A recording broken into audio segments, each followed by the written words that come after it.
Magandang araw. Ayan, ako nga pala si Gladys, isa akong OFW dito sa Hong Kong. Tara, samahan niyo akong bumili ng pang dumplings. Inutusan kasi akong gumawa. Ayan, dito nga meron ng mga nabibili na pambalot. Pwede mo rin siyang gawin, pwede rin siyang bilihin na lang mas mabilis. Ganito nga pala ang palengke dito. Yan, dito merong ng karne, gulay, prutas, andito na lahat at yan nga, natagpuan ko nang hinahanap ko, ang dahon ng sibuyas.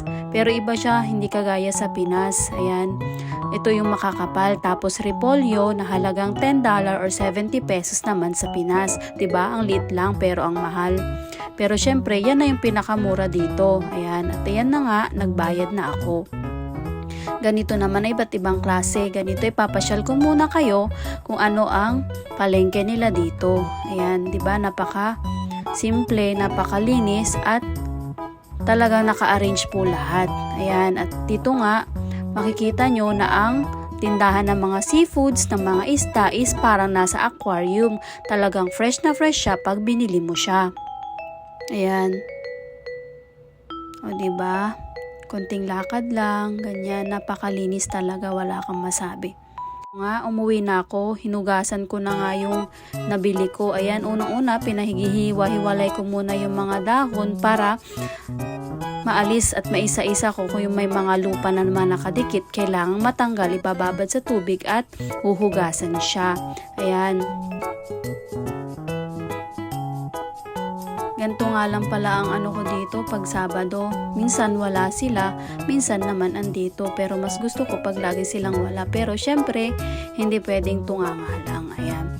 Gagawa nga tayo ng dumplings at ganito naman ang paghiwa ng repolyo. Pino lang din siya. Maliliit ang hiwa para pag nilagay siya sa wrapper, hindi siya yung masyado. Okay na po yan. At ngayon naman, kung paano naman hiwain ang repolyo. Ayan. Ganyan po ang paghiwa, yung pinong-pino siya para pag inilagay mo siya, madali siyang pagsasama-samahin.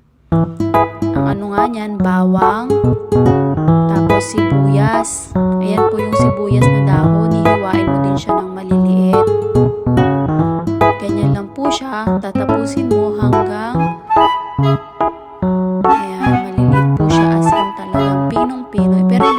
as in pinong-pino para lang yung iisa lang yung sukat ng paghihiwa ng repolyo, sibuyas, bawang at saka yung tawag dito, yung mushroom, dried mushroom. Ayan nga, una nga, igigisa mo muna yung bawang. Ayan, hanggang until medyo brownish na siya. Tapos, ilagay mo na yung dried mushroom. Ayan, separate lang po yan. Yan lang po ang igigisa. Hindi na po kasama ang repolyo at ang sibuyas na dahon. Ayan, pagkatapos po niyan, iset aside lang po siya until cold. Ayan. At pag natapos na nga,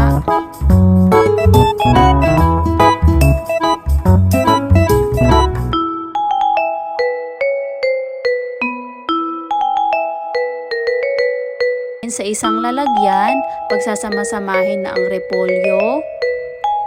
Ayan, lahat na po yan repolyo, sibuyas, ayan, ang giniling na karne, tapos yung ginisang bawang at ang dried mushroom. Ayan, ganyan na po. Tapos, ang gagawin nyo po, maglagay lang po kayo ng konting asin, paminta, or kahit ano po na para sa inyo is masarap para pampalasa. Ayan, hanggang until mix po siya. Ganyan na po siya. At ayan na po yung pang dumplings po natin. Mix lang po siya. Tapos, ibababad nyo po siya ng kaunti. And then, ganito po ang paggawa ng dumplings. Ito na siya. O, diba? Napakasimple lang. Pwede rin siyang gawing business. Iniisip ko nga, pwede ko nga yatang gawing business ko. Alright, finished product.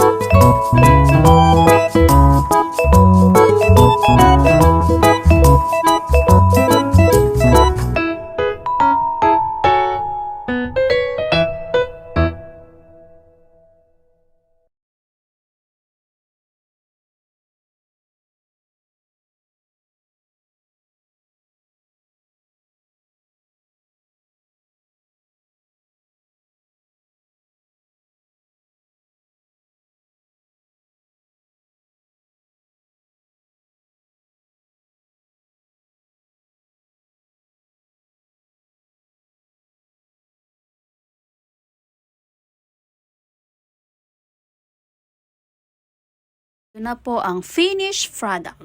Yan. 'Di ba? Yummy na siya.